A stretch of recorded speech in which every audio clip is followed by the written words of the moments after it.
I'm actually not going to stop my bitching because I need to transition Oh, over to the yes. news that Jordan Montgomery was not signed by the Cubs as I had hoped. He was signed by the Arizona Diamondbacks. D-Bucks!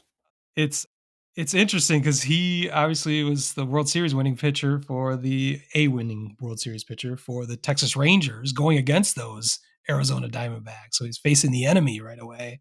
But what's more interesting about it is that it's only a 1-year guaranteed deal worth $25 million.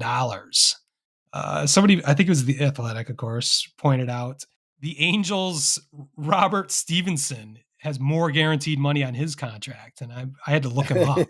Who? And he did get drafted in our AL only league, but I wasn't sure if he actually did. But It yes, would have been funny he's if he got just a told me he was on my team, and I'm like, who? yeah, he's got a 3-year, $33 million guaranteed deal. It's obviously less average annual value, but it's kind of amazing how Scott Boras clients have just gotten crushed in this offseason. This is the lowest guaranteed money of his big four clients, so it has declined with every day essentially. So Scott Boras is definitely 0 for 4 on his big name deals. That isn't necessarily, I mean, as much as I'd love to pile on Scott Boras, it's not entirely his fault or his strategic failure on his part. The biggest mitigating factor is essentially half of Major League Baseball's budgets were undercut by this whole Diamond Baseball Group, Bally Sports bankruptcy. Right. And so many teams, essentially 15 teams, half the league, were didn't really know what their financial situation is going forward, or didn't for most of this offseason. And some of the cases have been settled, and most teams have either figured out what their TV deals are going to be going into the season. But there's a lot of uncertainty, and for teams to be willing to spend the 100 plus 200 plus $1 million deals, multiple 6+ year deals that Scott Boras clients are always rumored to be getting, it was just not in the cards for half the league. So that market dried up.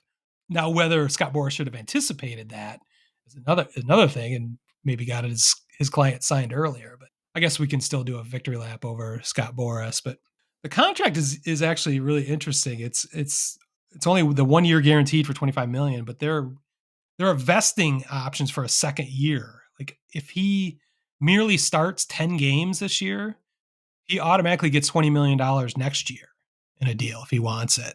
He also, if he gets up to 18 starts, that adds in another 2.5 million, and then another 2.5 million if he gets up to 23 starts.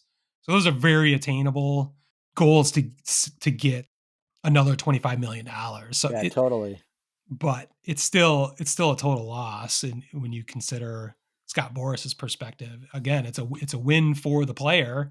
$25 million guaranteed is nothing to sneeze at, and he can go be a free agent next year, potentially when there are 30 teams with that understand their financial standing going forward that would be bidding on his services. And it's a win for the Diamondbacks.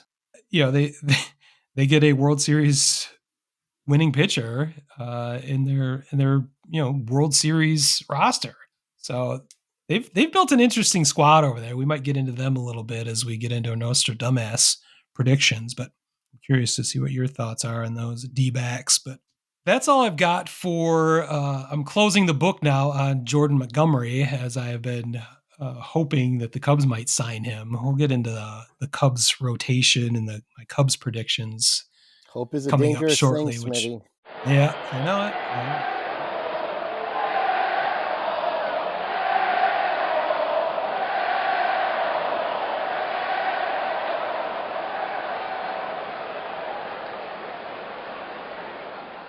Word Hole Media.